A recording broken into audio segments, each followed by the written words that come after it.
Hey guys, welcome back. I'm Patrick. You're you. We saw several films across the weekend. One film that we saw on Saturday was a film called Prototype. Prototype. Prototype. Prototype. I don't know what to say. Okay, so when you go to a film festival, you expect to see a few things, at least in my opinion. You expect to see a lot of foreign language films from directors you've never heard of. You expect to see film debuts. You expect to see some interesting shorts. You expect to see experimental films. And Prototype is an experimental film. Prototype is an experimental film in the way that getting a DUI is an intro to law school. You're getting in there and you're going to learn some things, but it's going to be a wild ride. Maybe that's not a perfect metaphor. If you don't like experimental films, if you don't like watching a movie and having no idea what's going on, if you don't like watching a movie and wondering if you don't get it, this is not the film for you. If you're willing to be patient and sit through something and kind of be filled with that wonder of not just what is this film trying to do, where is it going next, was I dosed with drugs? This might be a film for you. And if you do like experimental films, this is a great one that I think you have to see. But what I want to talk about today are two things: 3D and the number 13. All right, 3D. This is the elephant in the room for me. I do not like 3D films. I have terrible flashbacks to Friday the 13th Part 3, to Nightmare on Elm Street Part 6. I guess it had sort of its renaissance about 10 years ago, and there were some good films in 3D, but really, what 3D is meant for, in my opinion, is accentuating certain images and for giving a filmmaker a different plane or dimension to really affect the audience with visual information. Prototype in 3D, although the title is just Prototype, does a really good job of using 3D at providing depth to its images without being intrusive. It streamlines in very well with its content.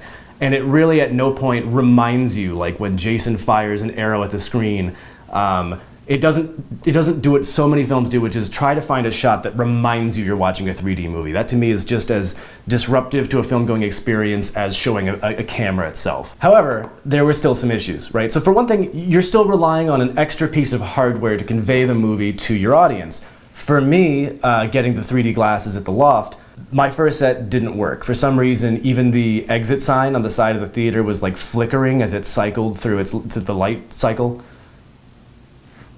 And when the film started, it was very similar. There were just colors that were flickering in and out. So I replaced the 3D glasses, and while I got a pair that worked right away, it tainted the entire experience. And here's why.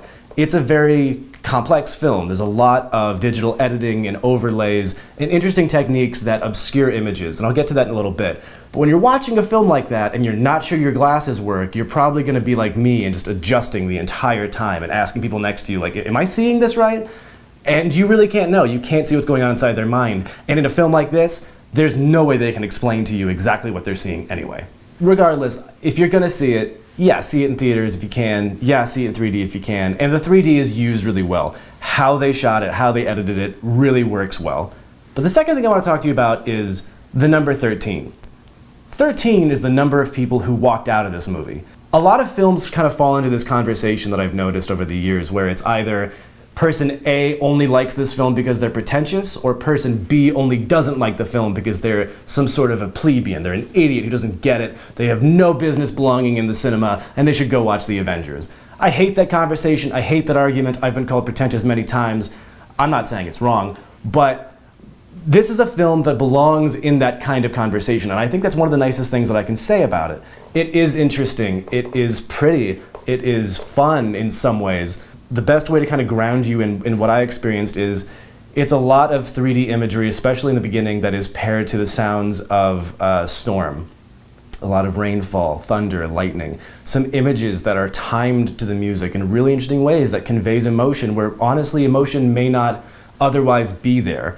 There are some interesting shots of people, and from what I've read about it, it's sort of chronicling this large hurricane that hits Galveston, Texas in the earliest part of the 20th century. And that was really cool. That was fun to watch, and it made me excited to see where it was going to go. But the next 2/3 were a lot of A lot of moments where as an editor, I was curious how they accomplished it with overlays, with digital editing, with just kind of morphing these images to almost where you got like this Rorschach effect of, am I seeing that? Is it in my mind? Have you sort of put me in this place where now I'm seeing more than you're showing me? And that's kind of cool when film can be meditative and put you on a journey where it is affecting you. Like how most films do with emotions, this one does it aesthetically. It's really putting you in a spot where it is asking you to ride along and just take away from it what you can.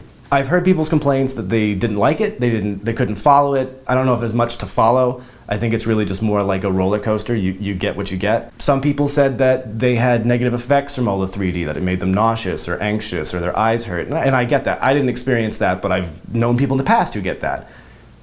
The biggest thing I've heard from people is it just went on and it felt kind of comical. And it's not a long film, it's 63 minutes, but even I at certain points wanted to check my clock and just see how much time was left, because the second act, in my opinion, it drags on a bit.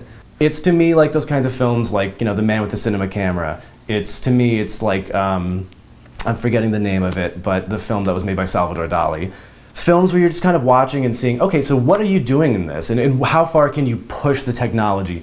What are you trying to convey and how are you going to do it? For me, that was exciting, but I almost wonder if it was just exciting in kind of like an academic sense. So the biggest thing that I can say is, if that doesn't sound up your alley, I promise you it's not. If you're curious, by all means, go see it. People need to watch films like this, because for every 9 people who think it's stupid, you might get 1 person who walks away with a million ideas of what they want to show in film, and that is what I like about experimental films. That's what I expected coming into a film fest, was to see films like Prototype and kind of go on these experimental journeys. It's not for everyone. I know of everybody that I know, I probably would not recommend it to the vast majority of them, but the people who I think I would recommend it to, I'm very confident that they would love it. Which really raises the question of sort of what the point of film is, right? There are films like this that are going to be in conversations many, many years from now asking, was there merit to this? Were these effects interesting or innovative? Were they used by other people? How did it progress the art? And just for contributing to that conversation, even if the answer is categorically no, that's pretty cool to witness. So Blake Williams' Prototype, if you can get your hands on it, if you can get yourself a pair of 3D glasses, I don't know if the red and blue ones work anymore, if you got to get the weird Toy Story 3D ones, it's worth a shot if that sounds like something that you're interested in. It was a fun experience for me. I think I had patience with it out of curiosity, but I don't think anything happened or was promised that should have warranted that curiosity. I think it was sort of just how I approach movies. Does that mean I'm pretentious? I think it means that I'm cursed to watch a lot of bad movies in the same vein as Prototype, in the hopes of finding one that's somewhat interesting like Prototype. Does it mean that you don't get film if you don't enjoy it? No, it just means that you could probably find better ways to spend 63 minutes. But again, satiate your curiosity if you have it, go see it if you can.